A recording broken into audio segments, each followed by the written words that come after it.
I've been looking all over for a small Mailbox that can fit all my lenses, and it's finally here. It's the Mini Matte Box by Tilta. And all I gotta say is I love it. It's $85 right now at the market, and until December 25th, I think, by Tilta, and after that I think it's gonna go back to $99.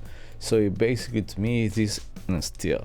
I really like it because it's pretty lightweight, and it's actually perfect for like guys that use DSLR cameras or the Blackmagic Pocket cinema camera 4K or mirrorless camera. And it comes with 4 different adapter rings. There's a 82 millimeters, a 77 millimeters, 67 millimeters, and a 72 millimeters. Boom! And actually it fits perfect because I have 2 Rokinon Lens, one at 12 millimeters and a 35 millimeters, and I have the Sigma 18 to 35 millimeters, which takes 3 of these different rings. So it's perfect. It's kind of like a ring to my finger. On the top of the Mailbox, there's a 1/4, 20, and 3/8 60 mounting points and 2 cold shoes mounts where you can attach additional accessories. Attach the lenses to the Mailbox is actually a simple stage. It's pretty much straightforward.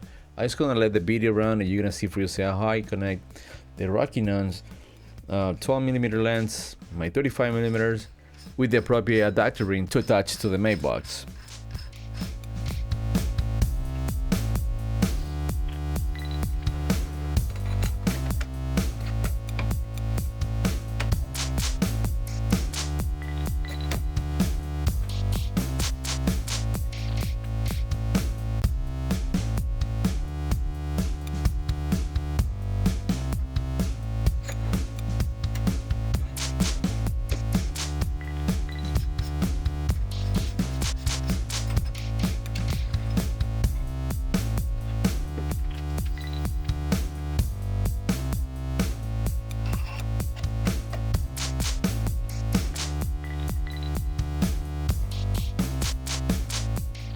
To me, this matte box that I'm using is perfect for what I do right now.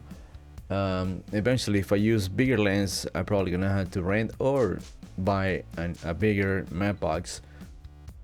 But for now, for what I do, for what I have, and for what I want to do, I think it's perfect to fill my needs of filmmaking. As you can see right here, this is my Sigma 1835, and I'm using already the mini matte box on it, and it looks pretty cool. I mean, it's not too big, and it's just fit perfect. There's also 2 other accessories that comes with it, but those are actually to attach the Mailbox to the cage of the Blackmagic Pocket cinema camera 4K. I don't have Tilta cage. I have a small rig, so this pretty much doesn't work for me. I mean, but you can use the bottom single row holder, so you can slide it into the 50mm rail, and you can actually hold it to make sure it's more secure. And also, to detach the French flag from the Mailbox, it's pretty simple. All you gotta do is just unlock it and pull it to the left. And the good thing is that you can actually add on the front, there's a slab where you can add a filter, a standard filter 4x555, and this right here is the lock. Just pull it down and you insert the filter and let it go, and you lock it. Alright, that's it. Thanks for watching. Please subscribe, like my video, and I'll see you next one. Bye bye.